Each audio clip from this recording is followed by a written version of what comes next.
Kenyans will head to the polls in less than 24 hours to choose a new president, parliament, county governors and assemblies. President Uhuru Kenyatta will step down after 10 years. Many voters, frustrated by corruption and skyrocketing prices, are hoping for change. 4 politicians are running for the presidency, but opinion polls suggest there are 2 leading candidates: Kenya's Deputy President William Ruto and Raila Odinga, a former Prime Minister.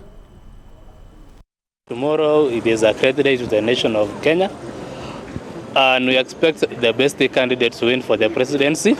And also in our issue is that each and every place now there is calmness, and I hope each and every person will come out tomorrow to vote to his best candidates. And we want to pray that there is no any chaos that will overcome from tomorrow onward. Here in Eldoret, I've seen that the residents here have attained maturity in politics. It used to happen that in previous elections, some candidates used to incite people to fight against each other to attain political mileage. But this time, people here have become politically mature.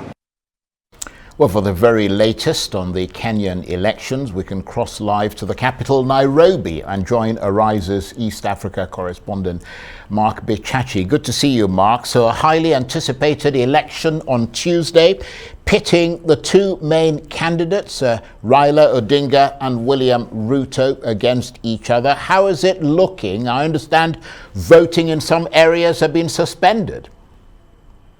Yes, indeed.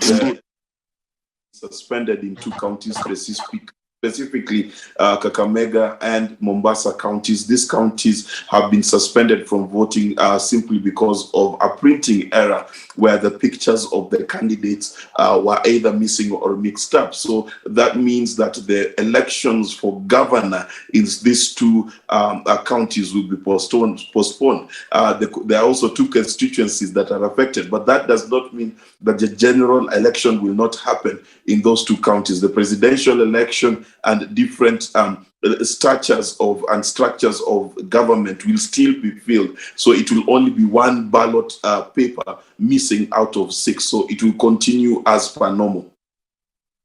And the Electoral Commission, the IEBC, runs the election and is the arbiter of the rules. But the Commission also has a checkered past, doesn't it?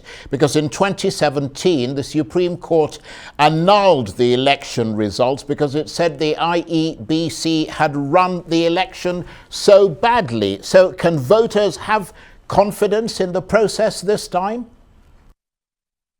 Well, your question is quite true, because first and foremost, the electoral bodies in this country, all the way from 1988 all to 2017, there's only 1 election that did not have a petition. That was the election of 2002. The rest have had petitions. The rest have had issues. And in 2007, we had electoral violence because of this. So the IEBC already comes into this with a checkered past, but also the mishaps that have happened today also cast aspersions on the IEBC. However, I must admit that they are better prepared now than they have ever been in their history. They've put in a lot of effort. There have been less complaints among political players. So for a fact, I can tell you that this is one of the better prepared elections that we've ever had in this country. But having said that, I must also emphasize that usually the problem comes into the voting day itself, when the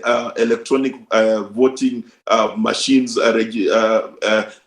fail, when the transmission fails. So the proof is going to be in the eating, and that's going to be from tomorrow, and we will be looking closely to see whether those systems that have been put in place will actually deliver or they will fail. Because once they fail, then it will be the IEBC returning to its former form, and then we will have trouble in this election.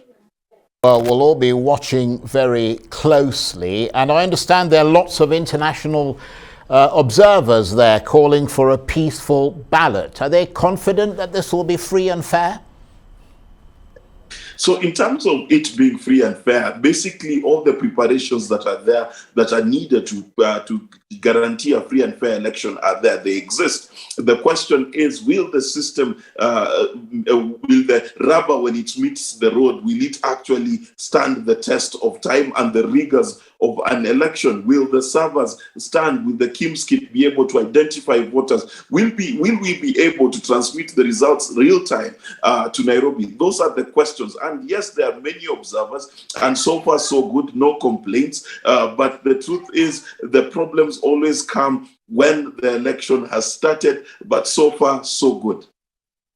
Well, I can assure you a lot of people here in Nigeria will be watching, because we've got our own elections in 6 months' time, and a lot of the same kinds of things, electronic transmission of results and so on, are all things that are going to be taking place here.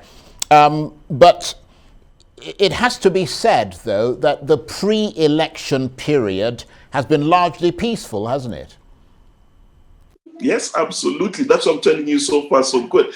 This has been one of the most peaceful elections. Today, driving across the city of Nairobi, we saw a lot of people going about their usual business. There's no panic. Usually by now, we would have seen many shops closed and many businesses shut down. They've not been shut down. People who needed to travel have traveled peacefully, and there is no tension. In fact, we had two mega rallies to end the election period on Saturday, and different supporters of different presidential candidates were walking across the city peacefully.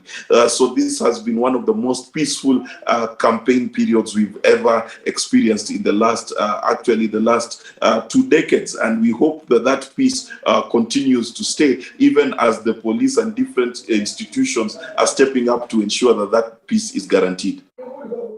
And Mark, has this election been more about issues, or has it been driven by personalities?